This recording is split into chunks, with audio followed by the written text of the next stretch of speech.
Morgen, Aleiden, Netisro, aujourd'hui le Nishmat, Rav Baruch Shmuel ben Benjamin Zeev, Rav Asher ben Benjamin Zeev et Avram ben Rivka. Si vous le savez, vous aussi d'aider une prochaine étude de Mishnah. Contactez les 5 minutes éternelles. Nous étudions Masechet Trumot, Perek Mishnah He.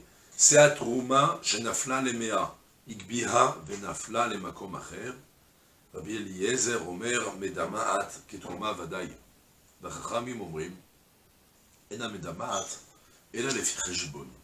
On a une Mishnah qui vient de continuer en fait un principe qu'on avait vu dans la Mishnah Bet. Ouais, sur le coup, quand j'avais étudié la Mishnah, j'avais pas fait attention avec quelle ampleur était conséquente cette marloquette.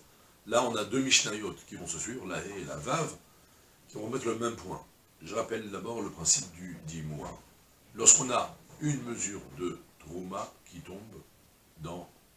Alors, on va prendre le premier cas d'abord, dans le cas de notre Mishnah, en l'occurrence, ce sera plus facile. Une mesure de Trouma qui tombe dans 100.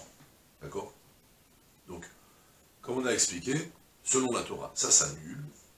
D'abord, selon la Torah, ça s'annule même 1 contre 2, même si ça vous intéresse. Mais Rami m'ont instauré de faire 1 contre 100. D'accord? Une mesure, il faut 100 mesures de permis pour pouvoir annuler la mesure qui est permise. Qui est tombée interdite, qui est tombée dedans. Maintenant, malgré tout, même quand c'est permis, c'est pas juste que c'est permis. Tu dois ensuite retirer une tourme, une mesure, la donner au Kohen, parce que finalement, comme on avait expliqué, la mesure de Trouma qui est tombée dans les fruits qui t'appartiennent, eh bien, ça, c'est quand même un bien du Kohen. Imaginez, vous avez une pièce de 10 shekels qui va se mélanger dans mes 100 pièces de 10 shekels. Je vous dois une pièce, même si je ne sais pas laquelle est la vôtre. Mais quoi qu'il arrive, dans le tas qui est là, il y a une part qui vous revient que je dois vous redonner, d'accord? Même principe avec la mesure de Trouma qui se mélange avec mes propres fruits. Je dois maintenant retirer une mesure pour la donner au Kohen. Eh bien, on a une marloquette entre Rabbi Eliezer et Chachamim. Lorsque tu vas retirer la mesure pour la donner au Kohen, est-ce qu'on va dire aussi que la mesure que tu as retirée, c'est comme si c'était la mesure qui était tombée initialement? Mais non, Chachamim, ils n'ont pas instauré de faire comme si c'était la même mesure. Tu retires une mesure parce que ça lui revient de droit. Quelle est la conséquence de cette marloquette?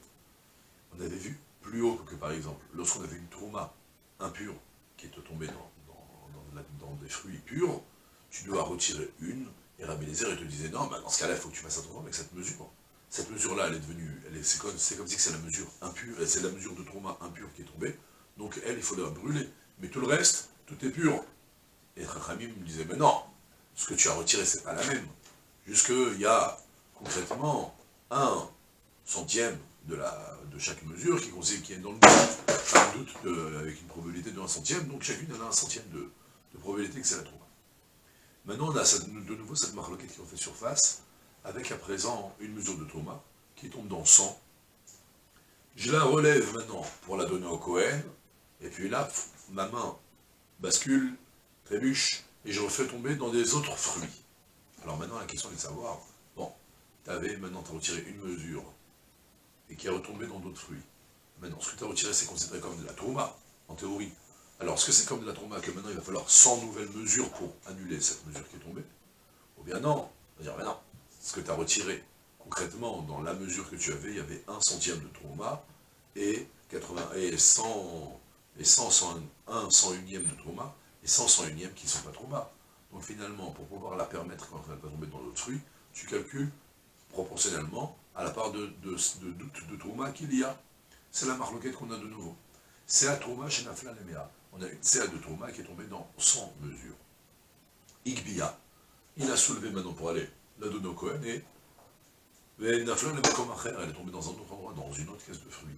Rabbi Eliezer Omer, Rabbi Eliezer me dit, Medamat Ketruma Vadaï. Elle va rendre tout le nouveau mélange comme 10 mois, comme si c'était une vraie trouma. C'est-à-dire que si tu as cette mesure qui est tombée dans 50 fruits, tout est devenu interdit maintenant. Et tu devras faire les autres solutions devant tout au Kohen, comme on avait déjà évoqué. Ouais. Pourquoi? Parce que ce que tu as retiré, c'est la trouma. On considère que c'est la trouma qui est tombée initialement, que tu as réussi à relever. Et c'est la même trouma qui est maintenant tombée dans le fruit, et un 50e, ça annule pas. Tandis que Chachamim me disent non, pas du tout.